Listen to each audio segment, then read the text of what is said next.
ഏതാണ് ഏറ്റവും മികവാർന്ന പുരുഷൻ? മികവാർന്ന പുരുഷൻ എന്ന് പറയുന്നത് സ്വന്തം ഭാര്യയെ ഏറ്റവും നന്നായി സ്നേഹിക്കുന്നവനാണ് ഏറ്റവും മികവുള്ള പുരുഷൻ. അതാണ് പുരുഷൻ. ഒരു പുരുഷന്റെ മികവ് നിശ്ചയിക്കുന്നത് അവൻ സ്വന്തം ഭാര്യയെ ഏറ്റവും കൂടുതൽ സ്നേഹിക്കുന്നവനായിട്ട് കണക്കാക്കിയിട്ടുള്ളതാണ്.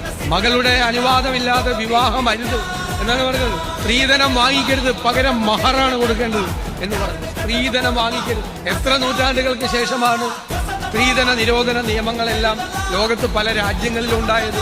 സ്ത്രീധനം വാങ്ങിച്ചു പോകരുത്, സ്ത്രീയാണ് ധനം, മഹർ കൊടുക്കണം, അങ്ങോട്ട് കൊടുക്കണം എന്ന് പറഞ്ഞു. എന്നെ അത്ഭുതപ്പെടുത്തിയത് ഏറ്റവും വലിയ സുവർണകാലം പ്രവാചകന് ശേഷമുള്ളത് എന്ന് വിശേഷിപ്പിക്കപ്പെടുന്നത് ഖലീഫ ഉമറിന്റെ കാലമാണ്.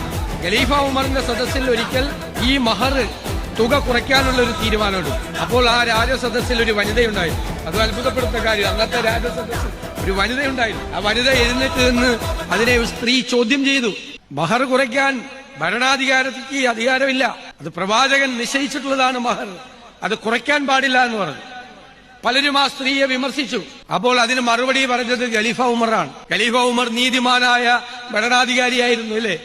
നീതിമാനായ ഭരണാധികാരി. ലോകം ഇതുവരെ കണ്ടിട്ടുള്ള ഏറ്റവും നീതിമാനായ ഭരണമാന്മാരായ ഭരണാധികാരികളുടെ മുൻപിലുണ്ടായിരുന്ന ആളാണ് ഖലീഫ ഉമർ. പറഞ്ഞു, അവര് പറഞ്ഞതാണ് ശരി, നിങ്ങൾ പറയുന്നതല്ല.